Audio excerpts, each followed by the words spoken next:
नमस्कार मेरे प्रिय भाइयों और बहनों।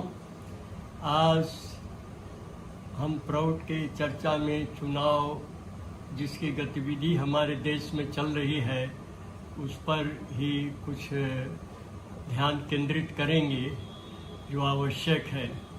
दरअसल चुनाव के द्वारा हमारे देश में जो शासक प्रशासक हैं वे चुने जाते हैं और इसीलिए चुनाव हमारे देश के लोगों का भविष्य भी निर्धारित करता है। तो अभी हमारे देश में जो चुनाव की गतिविधि है उसकी बहुत सारी खामियां हैं जिनको दूर किए बिना चुनाव से हम सही परिणाम पाने की आशा नहीं कर सकते हैं। जैसे कि जो चुन के जाते हैं उन्होंने जो भी वादे किए हैं अपने घोषणा पत्र में या चुनाव के दरमियान, चुनाव अभियान प्रचार के दौरान जो कुछ भी उन्होंने लोगों से वचन दिया है कि हम ऐसा ऐसा काम करेंगे जब चुन कर जाएंगे, किंतु जब वो चुन के जाते हैं तो वैसा वो काम नहीं कर पाते हैं।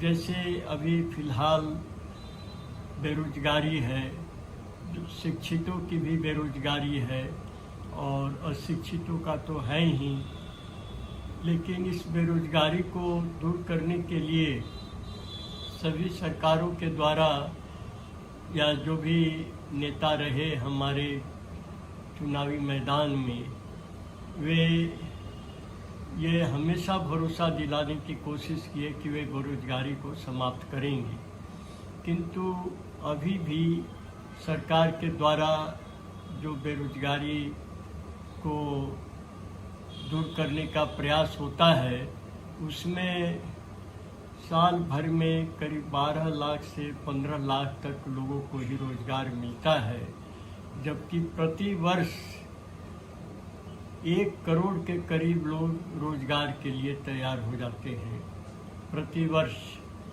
तो इसलिए बहुत बड़ा फासला रहता है ये बेरोजगारों का, उसका जो अनुपात है वो बहुत ही ज़बरदस्त है और इसीलिए बेरोजगारी के कारण जो जीडीपी है, प्रति व्यक्ति आय और जो लोगों की क्रय शक्ति वो निरंतर घटने की ही दिशा में बढ़ रही है। क्योंकि अगर किसी परिवार में 10 व्यक्ति हैं और उसमें 5 बेरोजगार हैं तो बाकी जो 5 कमा रहे हैं उनकी कमाई पर ही इन 5 अन्य व्यक्तियों को निर्भर करना पड़ता है। तो स्वाभाविक है कि क्रय शक्ति में कमी आ जाएगी। तो ये कमी नहीं हो इसके लिए आवश्यक है कि हर व्यक्ति को रोजगार मुहैया कराया जाए पर्याप्त क्रय शक्ति के साथ, जिससे कि महीने भर वो खुद भी बढ़िया से खा पी सके और अपने परिवार का भी बढ़िया से भरण पोषण कर सके। किंतु ऐसी स्थिति जब नई सरकार आती है, जो लोग चुन के जाते हैं, तो उन लोगों के प्रयास में इस तरह की कोई एक मिशनरी जील, इस तरह की कोई धड़कन उनके भीतर नहीं दिखाई देती कि कोई बेरोजगार नहीं रहे।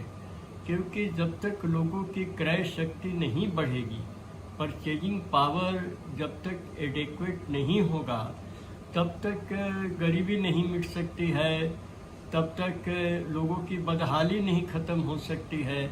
तो आखिर जो लोग चुन के जाते हैं उनको चुनने में हमारा प्रयास कहाँ तक सार्थक हुआ, ये बहुत गंभीर विषय है जिस पर हमारे बुद्धिजीवी वर्ग को और जो भी हमारे देश में शासन प्रशासन में हैं उनको ये बहुत ही गंभीरता से चिंतन करने की ज़रूरत है कि ऐसी दुरावस्था को कब तक बर्दाश्त करेंगे, कब तक उसको दूर करने का प्रयास करेंगे। तो इसीलिए मेरा कहना है कि जो चुनाव में कमियां हैं, अगर उनको हम दूर नहीं करते हैं तो हम कभी आशा नहीं कर सकते कि जो परिणाम होंगे चुनाव के, अर्थात जो सरकार बनेगी जिसकी जो गुणवत्ता होगी, वह गुणवत्ता हमें अपेक्षित परिणाम जो हम चाहते हैं कि हमारा जीवन सुखमय हो, हमारा जीवन शोषण रहित हो, वो लक्ष्य हमारा कभी भी प्राप्त नहीं हो सकेगा। इसीलिए केवल चुनाव में जाना और भाग लेना इतना ही पर्याप्त नहीं है। यद्यपि भारतीय निर्वाचन आयोग यह प्रयास करता है कि सभी लोग चुनाव में भाग लें, फिर भी आंकड़े आते हैं कहीं 30%, कहीं पर 40%, कहीं 50, कहीं 60, 50-60 तो बहुत कम ही जगह के आंकड़े आते हैं।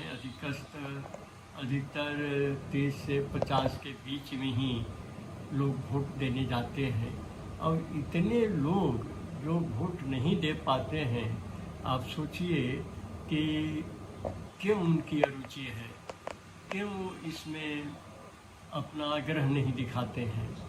अब मैंने कहीं पढ़ा था, कहीं सुना था कि जो वर्तमान सत्ताधारी पार्टी है केंद्र में, उसको कुल वोटों का 32% ही मिला वोट। चाहे 32% हो, 35% हो, लेकिन ये 32, 35 या 38 इसी के बीच में उनको मिला। तो बाकी ये 62% जो वोट है उसके तो हकदार नहीं रहे। तो मैंने 62% लोग उनको नहीं चाहते, 32% ही लोग चाहते हैं।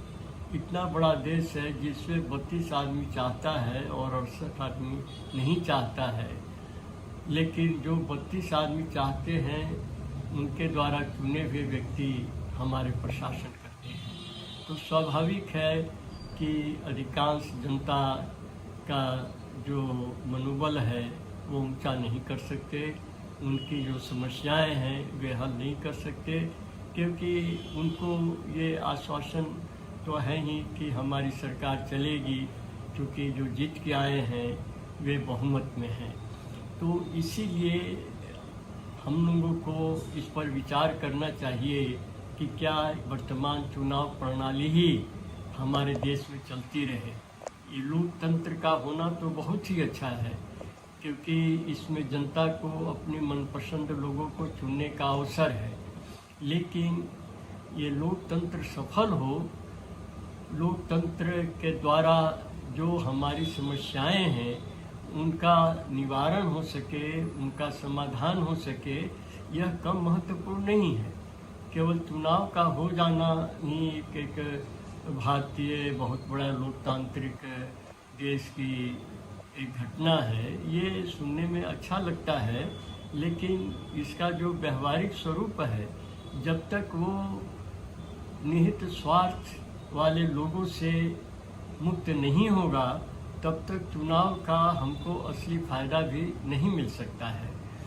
इसी तरह से आप देखिए, जब कोई व्यक्ति चुनाव में जो वादे किए, बहुत बड़े बड़े वादे होते हैं, लोक लुभावन वादे होते हैं, ताकि जनता को चुनाव से आकर्षण अपनी तरफ खींचा जाए, लोग हमको वोट दें, हमको सफल बनाएं, तो बहुत तरह की तरकीबें इस्तेमाल की जाती है। जैसे इतना धुआंधार प्रचार होता है, इतना इलेक्ट्रॉनिक मीडिया, प्रिंट मीडिया, साथ साथ जुलूस, रोड शो, इतना होर्डिंग, इतने ज़बरदस्त इनके द्वारा लोगों के मन को अपनी तरफ करने का प्रयास होता है। तो इसमें स्वाभाविक है कि मनुष्य का मन प्रभावित होगा।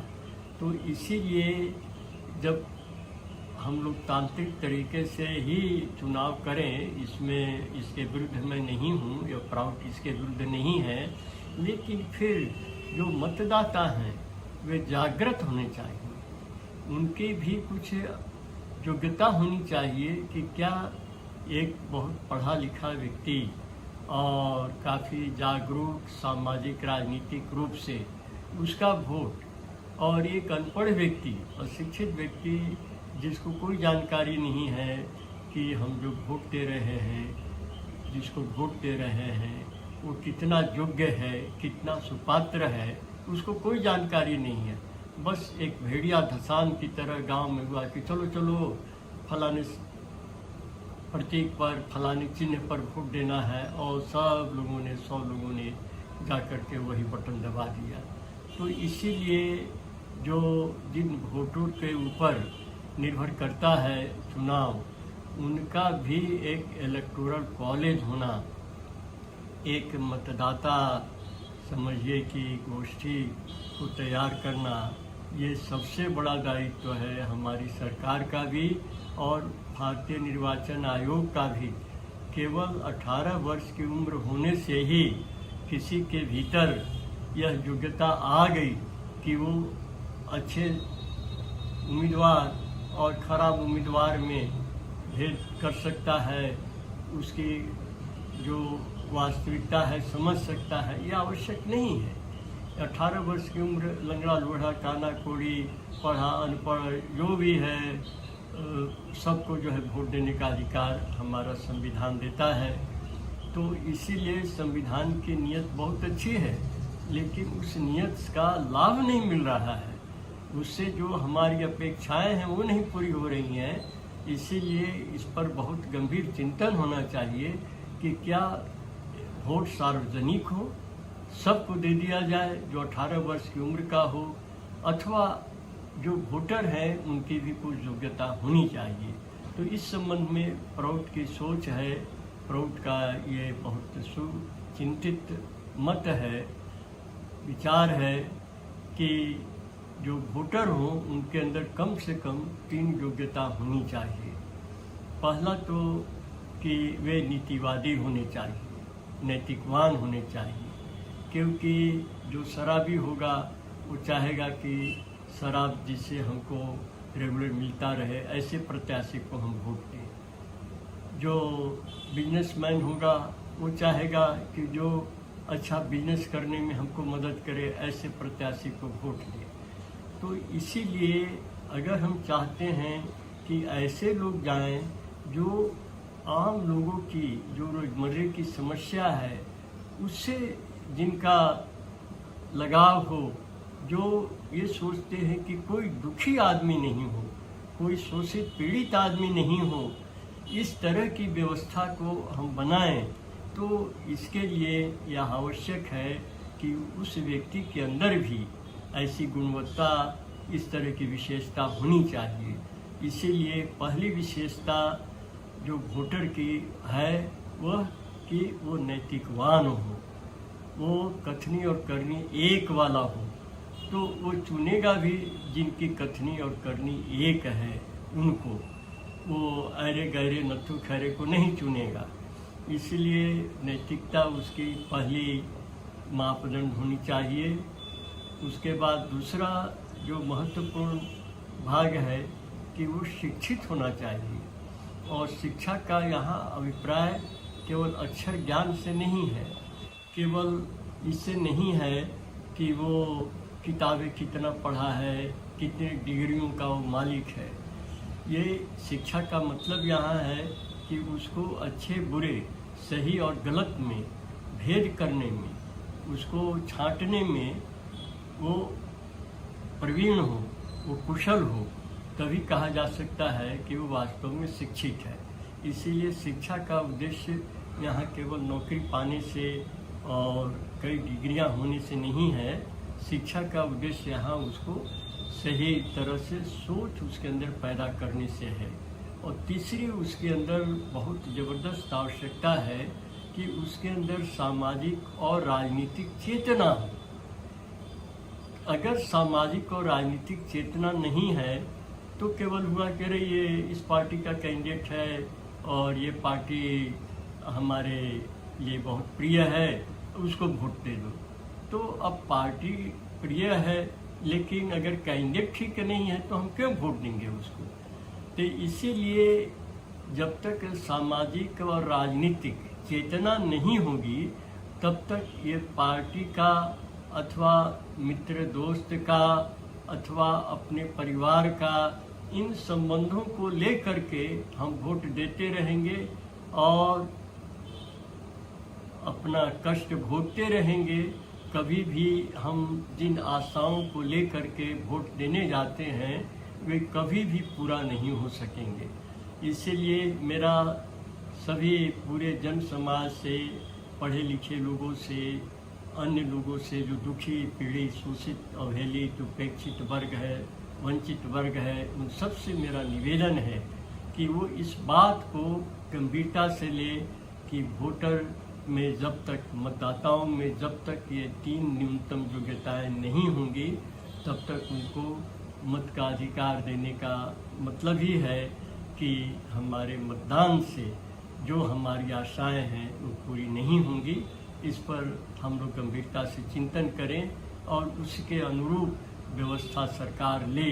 हमारे जो विधायक हैं, हमारे जो सांसद हैं, वो उस तरह के नियम और कानून बनाए जिससे कि मतदान अपने लक्ष्य को प्राप्त कर सके। नमस्कार।